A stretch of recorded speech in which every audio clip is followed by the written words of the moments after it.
penggunaan pasal 160 KUHP itu adalah upaya untuk menahan Habib Rizik. Karena kalau tidak dikenakan pasal 160 KUHP, tidak boleh ditahan karena ancaman hukumannya cuma 1 tahun saja. Saya mendukung upaya pra-peradilan. Karena menurut saya memang penersangkaan, penangkapan, memang dalam tanda kutip penangkapannya karena yang bersangkutan datang duluan sesungguhnya, dan penahanan Habib Rizik menurut saya itu sudah di luar logika hukum yang saya pahami.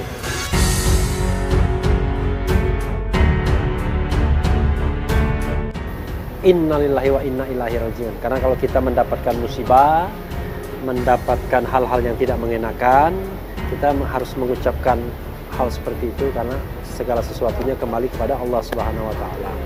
Tapi soal yang terkait dengan Habib Rizik Syihab, saya punya perspektif sendiri, yaitu perspektif hukum. Saya dari awal mengatakan harusnya soal-soal kerumunan, Petamburan, Megamendung di Bandara Soekarno-Hatta tidak perlu didekati dengan pendekatan tindak pidana atau pendekatan pidana. Kenapa begitu?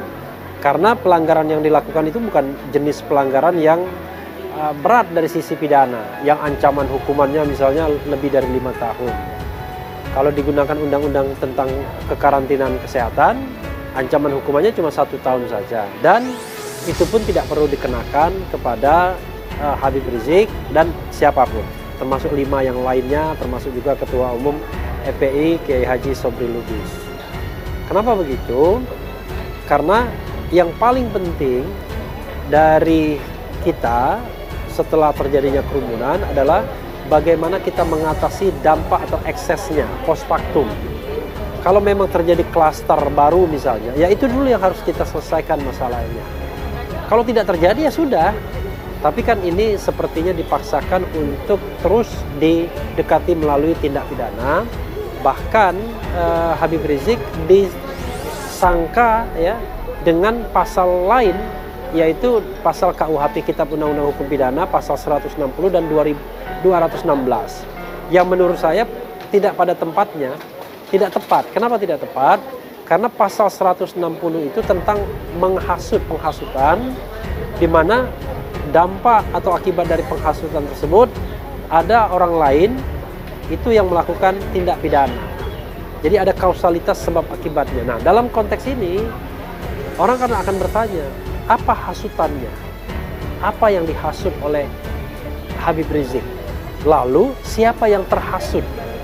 Lalu orang yang terhasut itu melakukan tindak pidana apa? Nah, ini saja sukar untuk melihat hubungan kausalitasnya. Jadi sangat dipaksakan. Karena itu menurut saya memang penggunaan pasal 160 KUHP itu adalah upaya untuk menahan Habib Rizik. Karena kalau tidak dikenakan pasal 160 KUHP, tidak boleh ditahan karena ancaman hukumannya cuma 1 tahun saja. Jadi pemirsa Front TV sekalian, saya mendukung upaya pra-peradilan.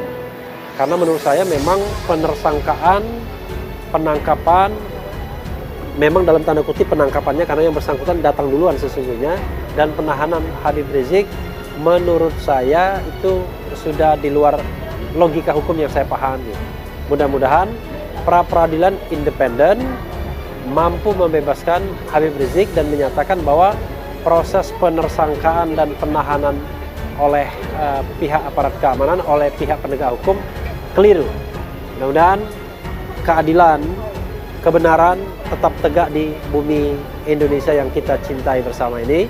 Wabillahi taufiq wal hidayah. Wassalamualaikum warahmatullahi wabarakatuh. Tetap semangat.